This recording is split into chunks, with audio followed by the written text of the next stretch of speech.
So we go and pray as a group and a unified group. And so our pastor was like, if you got to make a tough decision, or if there's something going on, you just pray. So we're praying. I'm in the sound booth going, Lord, that woman you gave me. And he's starting that prayer. Like, she's got to be on board because a house divided can't stand. It can't be unequally yoked in this. I really feel this is what you want me to do.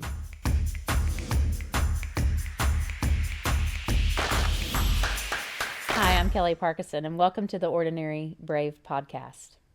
Today we're going to talk about courage that happens right in your own communities. And sometimes that looks like protecting your neighbors, defending families, and speaking truth with conviction. And today's guest has done just that as he's stepped out and run for city council. And he's also been a strong voice in our community, speaking out against explicit books in our public county library. And today I'm glad to have Luke Eldridge join us, our Vice Mayor of Cookeville. Thank you for having me. It's good to be here. Well, you are an awesome guy. I've loved getting to know you over the years. And why don't you just tell us a little bit about your background? How long have you been in this area and growing up here? All right. Well, I'm born and raised. I always joke and say I took a little stint, went to Livingston High School, so I graduated L.A. I guess I'm a wildcat, but we had a farm in Rickman, and so my grandpa had a stroke, and he had a farm, so we built a home, and my dad, and when we built it, the downstairs was for my grandparents, so we could help with my grandma and my grandpa.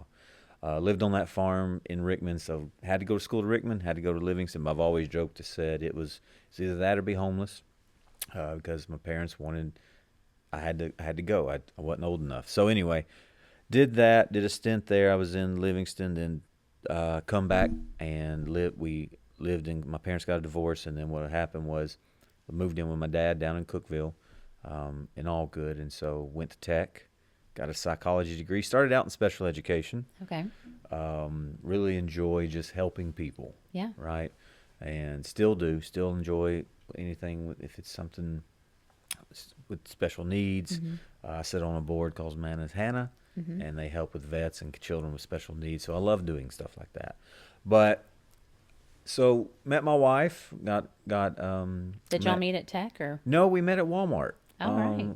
She was I guess she was on a mission field. I worked at Walmart for a while in the photo lab, and she was actually picking up photos. Her parents had just come back from Africa. Mm-hmm. And she was picking up photos from that. We just talked a little bit. Mm-hmm. Oh, I know. You noticed her. She's beautiful. Yes, she is. Thank you. She is beautiful. Yes. And she, so we were talking a little bit there, and then I went to I actually showed up for a class at Tech. Mm-hmm. It was an 8 a.m. art class. Yeah. Who takes art at 8 a.m.? And it was one of those big 300-plus kids, mm-hmm. and I look over, and there she is. And it's like, this is midway through the semester. Did you hear like music? Well, I think she did. Yeah, we did. But so we talked a little bit. So then I started going to class. Mm-hmm. Well, then she wouldn't show up. I was like, why am I going to class? Well, she worked at the Fit, and I would go in there and play basketball a lot. And so we got to talking more, and I wanted to go. I was out of church for a while. Mm-hmm. I think I just went through a season where I was mad. Sure. Mad at God, mad at parents, obviously, with everything going on. And all that's resolved now, obviously. Great relationship with mom and dad, mm-hmm. Stepdad, stepmom. But mm-hmm. at that time, I'm a college kid, 18, 19, 20, stupid, and make some bad decisions. But nothing to ever get me in trouble, just life decisions, not being in church where I should be. Mm-hmm. So started talking with her a little bit and said, I know I need to get, there's just that feeling I need to get back in church. Because when I was younger, I played basketball, pretty decent basketball player in grade school. And did you play in high school? I played in high school, played for 3.5 years, quit halfway through my senior year. I just wasn't fun anymore. But then I played soccer. So, but I remember we were going down 111 right there to get off the exit, the Spring Street, the 70 exit, where you can see the Bible College sign. And I was in 7th, 8th grade, and I was telling my mom, I said, if I do this basketball thing, I don't know if I should go to college to pursue sports or to go to a Bible college for God. I just had that. And this is even when you were younger. You Yeah, were this is saying, when I was yeah. 7 or 8. I was in church then. And well, this is seventh grade, eighth grade, so 13, 14, 15, whatever that age is. But I just remember just this feeling. I know I'm called to do something. Is it sports? But that's a love, and that's just something, right? That's a dream. But then there's a conviction. So anyway, fast forward, I start going to church. We used to be Couple Christian Fellowship. Obviously now we're in Grafted Word Church. Married my wife. We were married for about a year and a half before we became youth leaders, youth pastors. So we're still youth pastors, as you know. We've been married 16 years. This will be going on 17. Got a degree in psychology, so I started working with mental health, substance abuse, homelessness, domestic violence. That's my background forte for 2 decades. Then I decided to put my name in the hat. I thought about putting my name in the hat 2 terms prior to when I ran for office. It just didn't feel right. And then I decided to run. Wife wasn't on board at first. And I just remember we were having a prayer service at church. And I do sound at church as well. So I'm in the sound booth. She's sitting up front. It's a Friday night prayer, because we do a Friday night prayer every last Friday of every month. We do a prayer. Just pray for what city, community leaders, country, nation, whatever. Well, I love those McMichaels. Yeah, yeah. So we go and pray as a group, and a unified group. And so our pastor was like, if you got to make a tough decision, or if there's something going on, you just pray. So we're praying. I'm in the sound booth going, Lord, that woman you gave me. And he's starting that prayer. Like, she's got to be on board, because a house divided can't stand. It can't be unequally yoked in this. I really feel this is what you want me to do. So pastor, of course, calls us. He says, if you need some help, let me just lay a hand on you and pray for you, just to maybe help you out. So we go down front. I grab my wife. We go down front. And I remember the prayer. He says, Lord, he's one way with our youth group. He's one way with the sound team. But where you have him sitting at the table in this community, give him the wisdom and knowledge and understanding that he needs. And that solidified it, obviously. That was assurance from me. And then we walk back, and I look at my wife and said, what do you think now? And she's like, let's do it. And then right after that, things just lined up. Yeah. Support, just the knowing of what to do, because now we're both connected to it. So I ran, first time ever, on my first term, 4 years, 2022. Got second most votes. So the way we're set up in the city is most votes wins, the top 5. So, and typically the way we've always done it is that the one who gets the most votes is your mayor. Mayor Wheaton, she came in as vice mayor prior. She had experience. She's going in. So she got most votes. I got second. And then the council votes that in. And so here we are. Now we're running again. So vice mayor running again, hopefully to be on, if we get enough votes, to be on city council with you.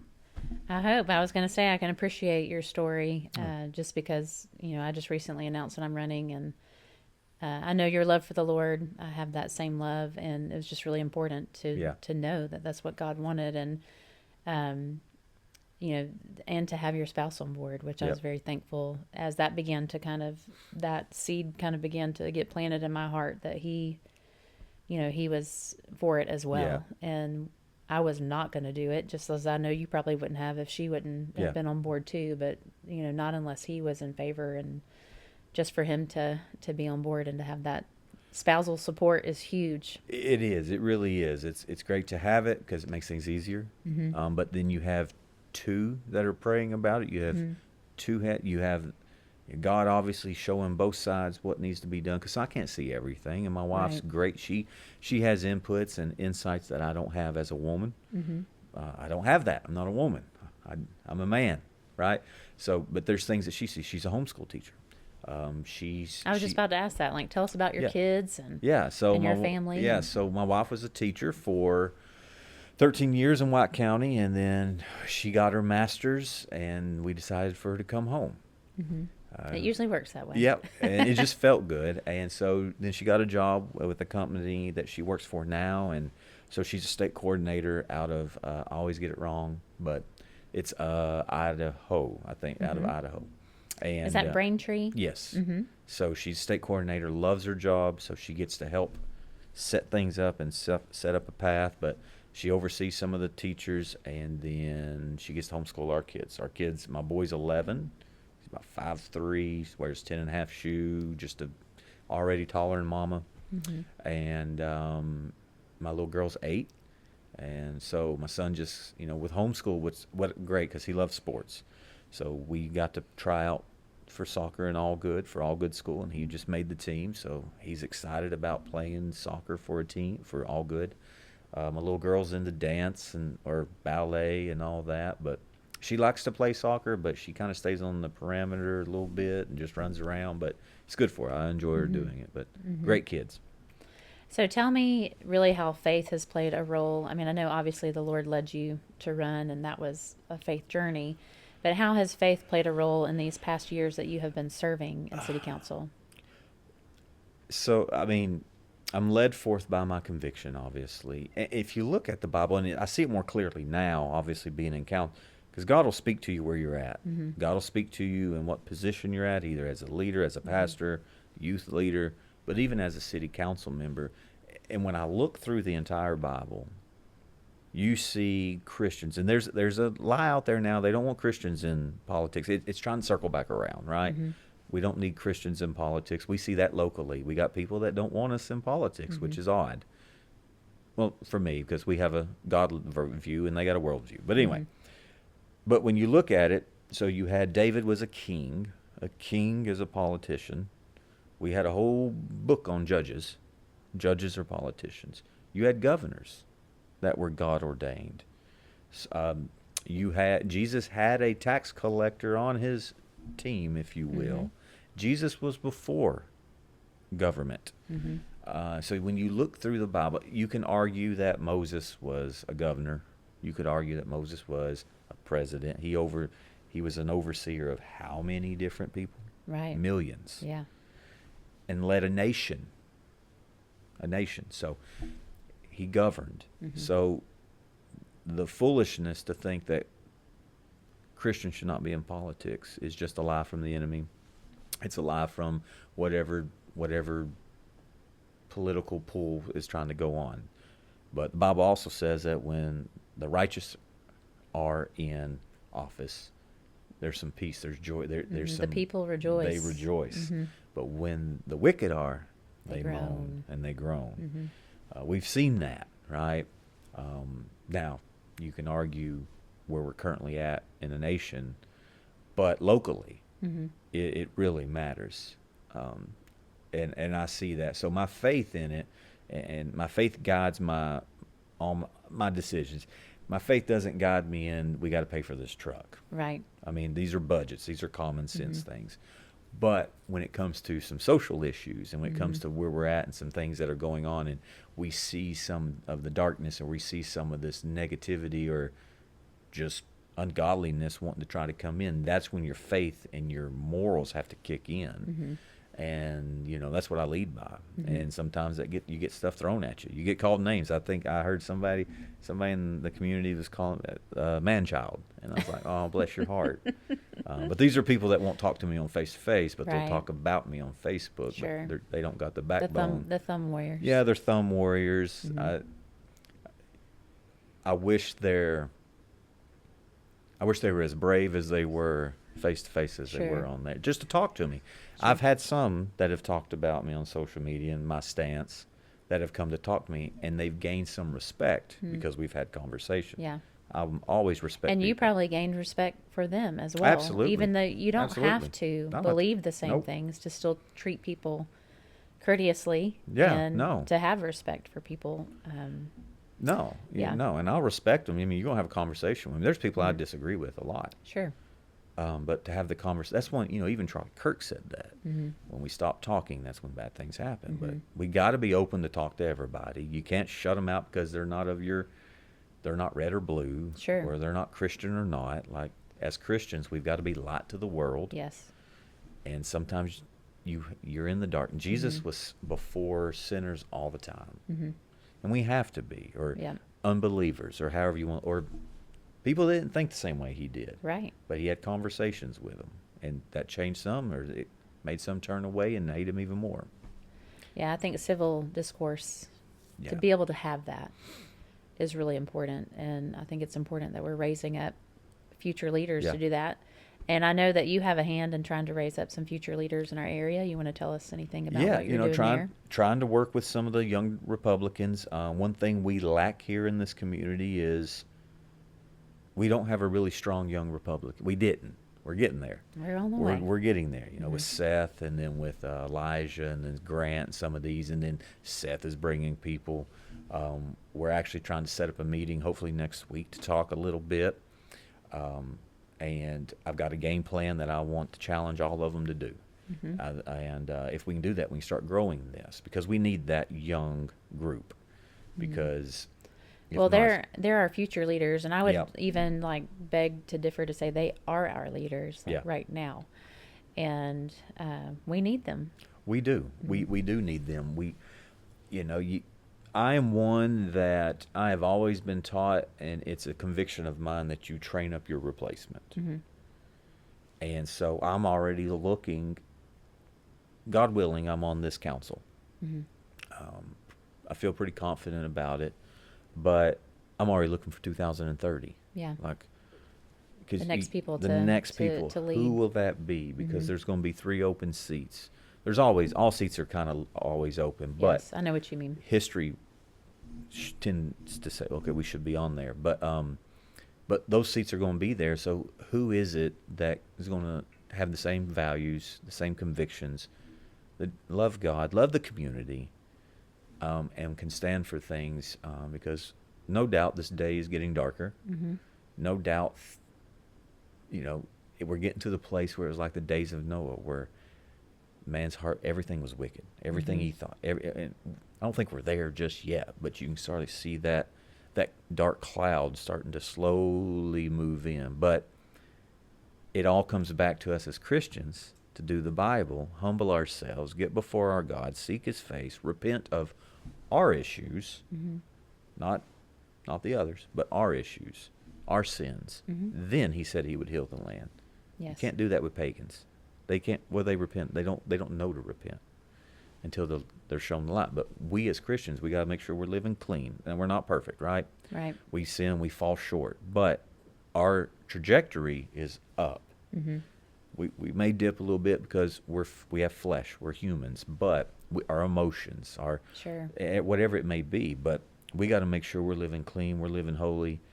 And that is one of the challenges I want to have for these young ones as well. Like, you've got to stay close to God. Yes. Don't get so politically minded you're no heavenly good. Right. And don't be so, you just got to stay close to God, because He'll lead and guide you that's the promise you have. Don't be tossed to and fro over here. And that's where my convictions come from, and my direction, working with the young people, but also with certain things that go on in our community. So Sure. Well, you're in your 4th year now. Is that right?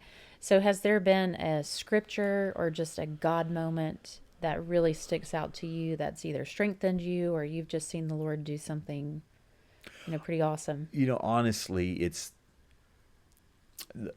it's humbling ourselves, getting before our God, and making sure we're judging us. Sure. That right there, it just stays with me, because I've been in the other side. I've been in the other boat, to where I've judged things, but then God reminds me of me, and that's not a fun place to Right. be. So I always judge myself first. I judge how I am with my wife. I judge how I am with my kids, and I'm always correcting things in myself.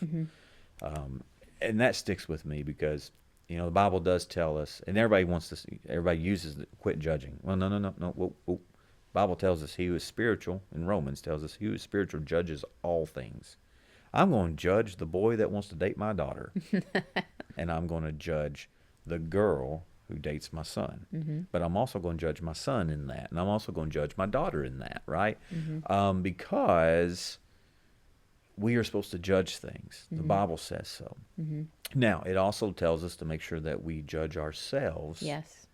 Because God will judge you according to whatever standard you put out there. So I've been on that before. Judge somebody on something, and then God it's like he pulls back the curtain Mm-hmm. and he says, what about this, this, this, this, this? And you're like, Lord, I am an unwretched man. Yes, Lord, forgive yeah. me. So that's the thing that kind of Mm-hmm. keeps me going, that Mm-hmm. scripture in the Old Testament, just to keep staying there.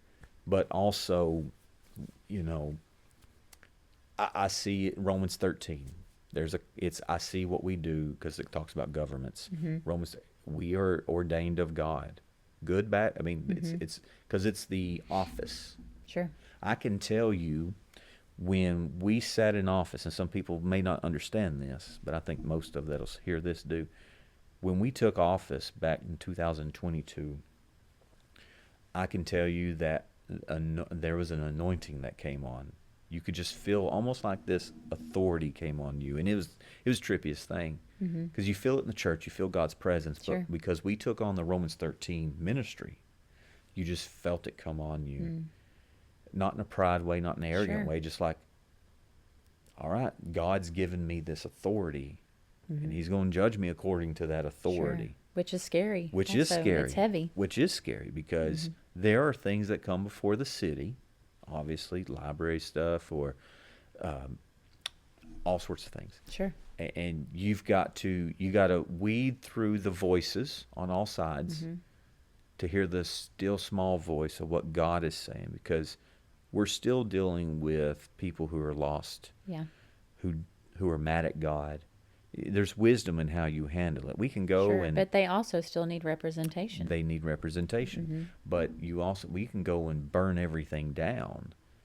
But Jesus didn't burn everything down. Right. He led by example, and he used the wisdom of God.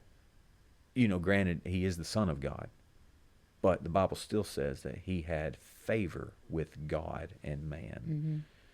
And you got to be, and he had favor with God. So even being the Son of God, Mm-hmm. he was still a human, and he had to walk in that light of what God called him into to be Christ.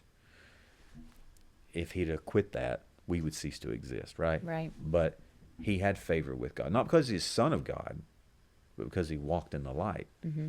And I think sometimes we forget that. We just think he's Son of God. This was a rubber stamp him doing. No, I mean he had temptation, he had time. He could have turned from anything, and that gets on us. Mm-hmm. We could turn from our beliefs. We could turn from this or what we need to stand on, and we have to, Lord, you got to give me the strength, Yeah. because I'm about to spearhead this, and you've got to help me. And that's what kind of with the library. Well, I was just about to say, Yeah, I speaking of figured. spearhead, Yeah, you have stepped out boldly in the past few months to speak out on an issue that's been a hot topic in our community, and it's our public library that had some explicit books in what we would call the young adult section and our children's Mm-hmm. section. Just to kind of define some of those parameters, the young adult is ages 17 to 13, and then obviously the children is Yeah. younger. And why don't you just tell us a little bit about how you became passionate about speaking out about that, and we can keep going from there. Sure. So, that some books were brought to my attention and some others. So I don't take credit for this. There was a group of individuals. There was a group of not caring, but caring mothers, Mm-hmm. grandmothers, faithful ladies, Christians, men too, Mm-hmm. that brought these books of concern that they have found in the library. Of course, obviously, there's been a nation view. They've been scouring through libraries across. So, no doubt, we have a public library, so we have some people checking that out. They brought the books to me, so I take them. They had already had some of the excerpts out in this pamphlet I obtained, and some others. So I just started looking at it. I was like, all right, what do you want done? You're a constituent. You're concerned. And so I said, what do you want? And they said, we just need to bring attention to this. So I went to Catherine. I said, hey, here's some concern. What do we do? There's a procedure. She said, this is what you do. You got to challenge the books, X, Y, Z. So I did. Went and did exactly what she told me to do by their policy. And then all of a sudden, that kind of kickstarts a lot of stuff. Somehow, a tech professor found out that I was going to the meeting and done this. I hadn't made public. I'm not on social media. Mm-hmm. Like I don't touch it. I want to have to start touching it, but I never posted about the library stuff. Mm-hmm. I never went to the Herald Citizen, or I didn't go to anybody about these issues. The people came to me, and I started working with the library. Then, of course, and then giving feedback to who had sent it because they were concerns. But I get a tech professor, how dare I, email. And I'm like, well, how'd he know about it? And then I get a text from the Herald Citizen wanting to talk to me about it. And I said, well, you can text me the questions, and I'll answer them. And so I did, and I asked them in my email, I'm going to put some inserts or excerpts from the books. Are you going to quote these books on in the Herald Citizen? Because if you don't, you prove my point that you can't. This shouldn't be read public, or it shouldn't be. And they didn't post it. Mm-hmm. They put some of my stuff, and so then we started going to the board meetings, right? Because that was a Monday that I emailed them, and we went to that board meeting Tuesday night. Of course, there's a huge crowd there of everybody. Then we had to, there's rumors going around. I'm wanting to ban books, and I'm Right. wanting to fire Catherine. Catherine has been, for me, because I've actually met with her, right, a couple of times. She's been great to work with. She's doing her job. And she is, The what we call her, the executive director? executive director of the library. Okay. So all up to this point, to today, she has done, when my conversations with her have been good. And so we go to the library board. There's a lot of heated arguments going. It's like, that's not what we're trying to do here. So I'm like, well, number one, not trying to ban books. Number two, not trying to get Catherine fired. Like, no, if they're willing to work with us and be legitimate and concerned about this. I think what happened was none of the board knew about the books, right? Mm-hmm. Some of these books, if you look, there have been some that have been on there since 2009, later from old administration. There's 100,000 books in there, so you got to go through and examine. And they're doing that. I got to check up on it, see where we're at, to see what process we're at. Plus, they also got a letter from Trey Hargett, the Secretary of State, and what they're doing is they're running through. They got to do some stuff based on an executive order, and they got until the 19th to make that decision. So they still got Of January or December? of January. Okay. So they've still got a little over a month. It takes time, and I understand that. I'm not looking to burn this thing down and shut it all down, but there's got to be, you got constituents who are concerned. You got people who are concerned about about taxpayer money paying for something that typically taxpayer money doesn't pay for, right? Doesn't pay for ideology of gender. It doesn't. There's certain things. So anyway, we look through the books. They start moving some of. They actually, out of the 18, they moved some to the adult section, which is what we asked. Which sounds great. They actually removed 2 books from the children's section. Totally, it's not even in the library, and the reasoning was they haven't been checked out much. So there is a process the library does to remove books. Mm-hmm. So it's not banning, Sure. it's removing. Sure. Banning means I would go to Amazon, Walmart, and tell them this is illegal, almost like Footloose type stuff, right? We can't, like, it would be like wanting to say, let's turn Putnam County back into a dry county and totally getting Right.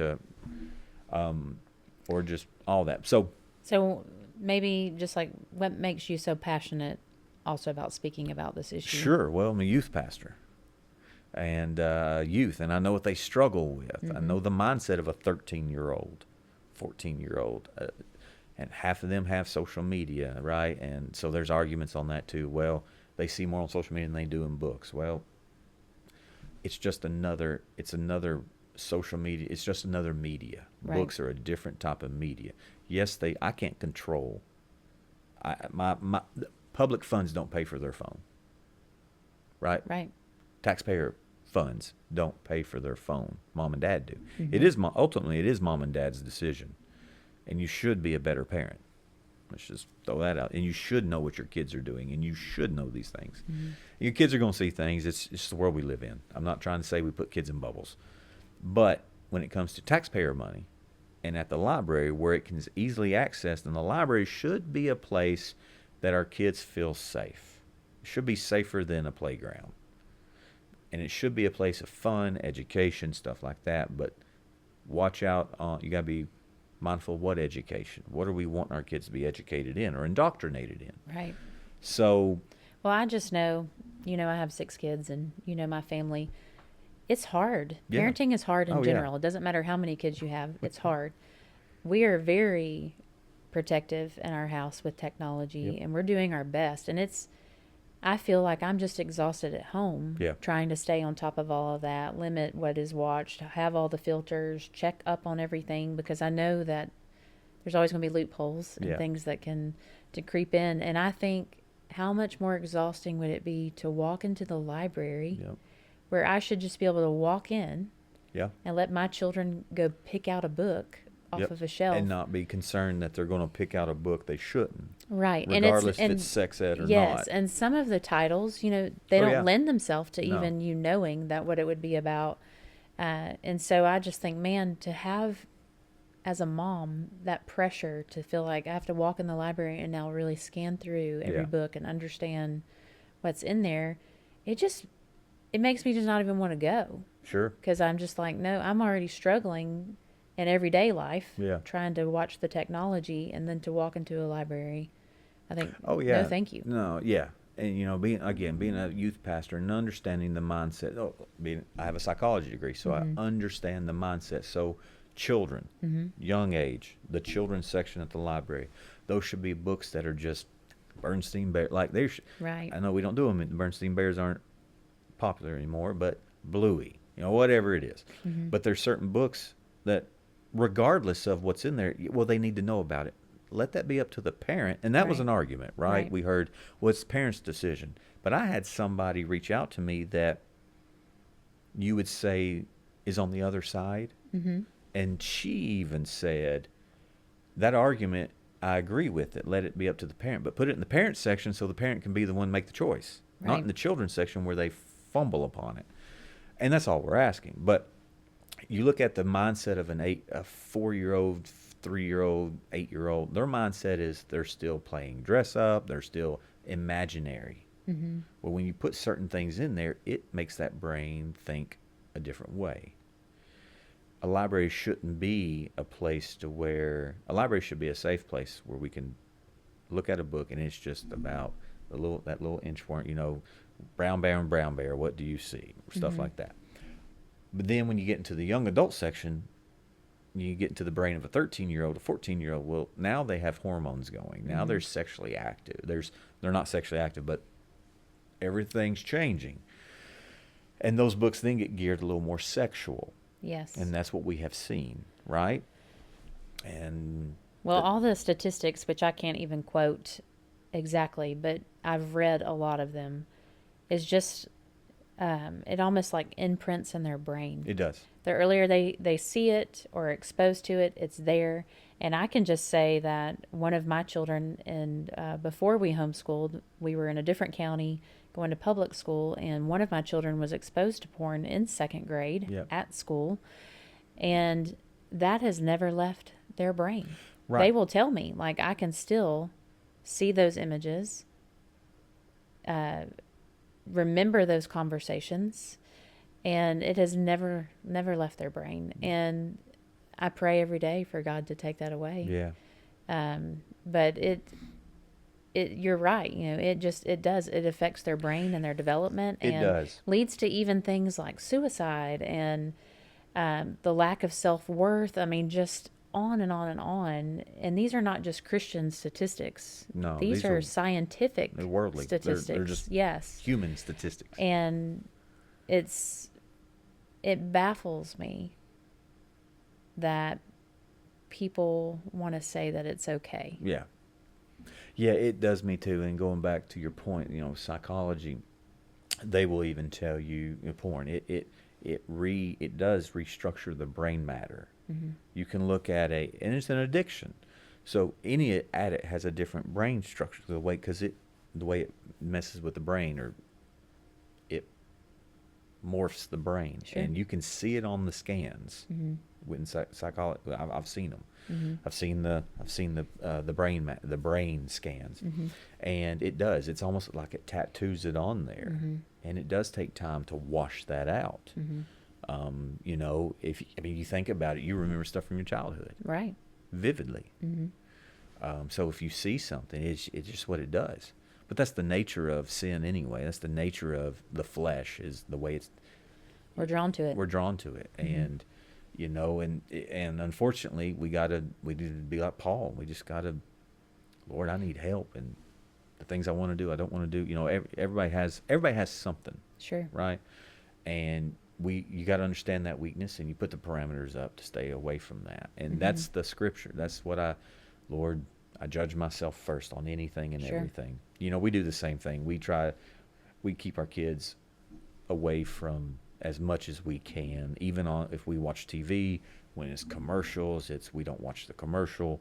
We get active. We talk to each other. We do whatever. Screen time is Yes. different. Well, I know you said we don't want to put them all in bubbles, but to be quite honestly, I I'd do. love to. I feel as their mom, I have to, like, that is my number one job that God has given me, is to protect them. Yeah. And to try to keep them pure and holy and growing close to Him. And so, Right. in some ways, I do my best, Yeah, to keep and them. and we don't want. And again, And yes, I know what you mean. Sure. I totally get it, because but I think you do, and I think you're going to understand this. Parents' job. So your kids, I have an 8-year-old and an 11-year-old. So the conversation of, let's say, sex mm-hmm. is totally different with my 8-year-old than my 11-year-old. Sure. Because of the maturity, Mm-hmm. or the lack thereof, Mm-hmm. Whatever it may be. But my job is to not let it be taboo as a dad, or even as my wife's job, not to freak out. That's one thing we try our best. Mm-hmm. If something, we don't freak out, Mm-hmm. because if they see us freak out, then they know, oh, I'm supposed to freak out on that. We Mm-hmm. do our best not to freak out on things.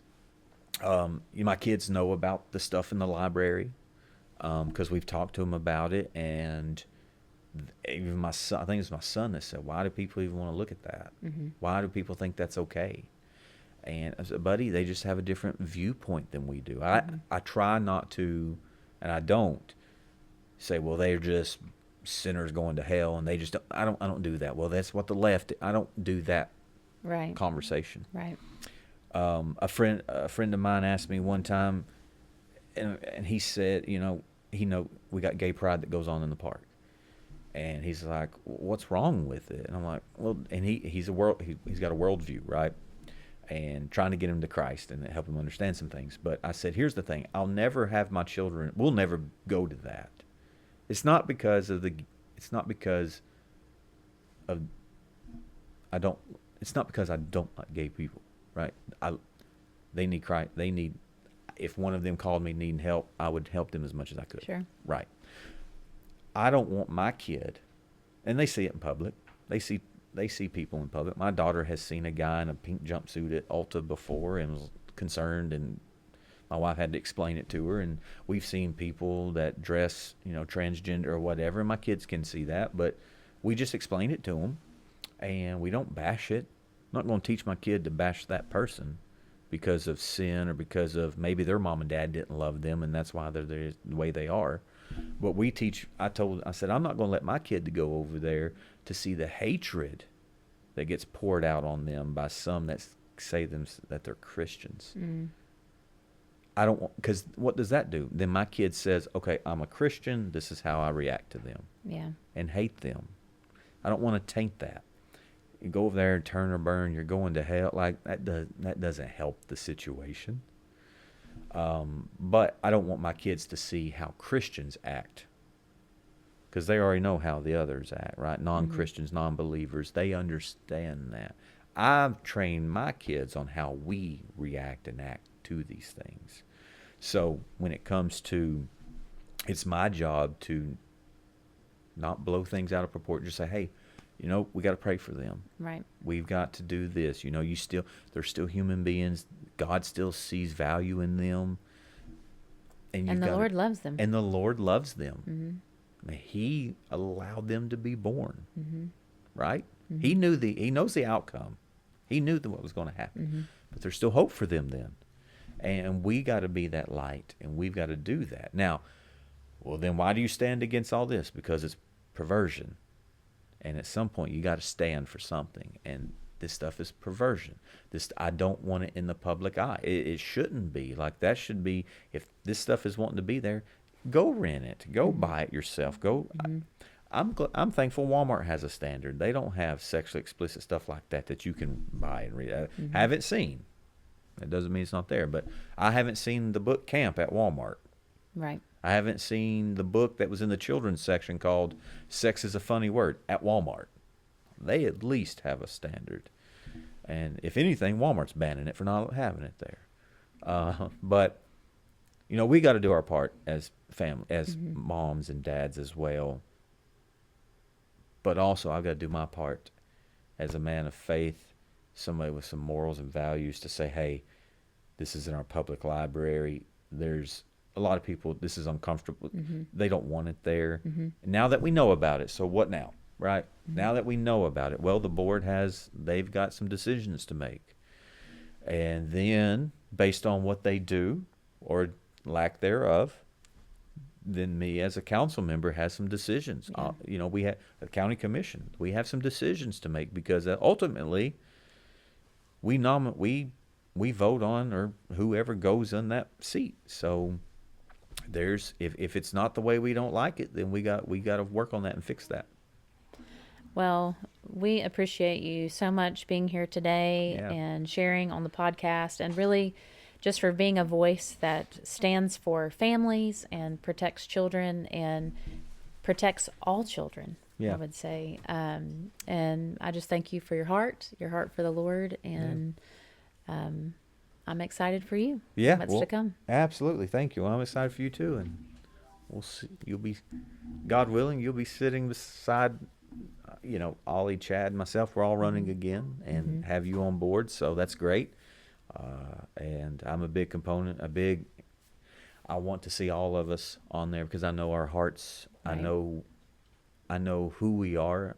I know Ollie and Chad personally, and I know them as men, and they love God. They're clean. They're holy. And I love that. I know you. I know you love your husband. I know you love your kids. And I know you love your community and your church, clean and holy. And I think we all fear God.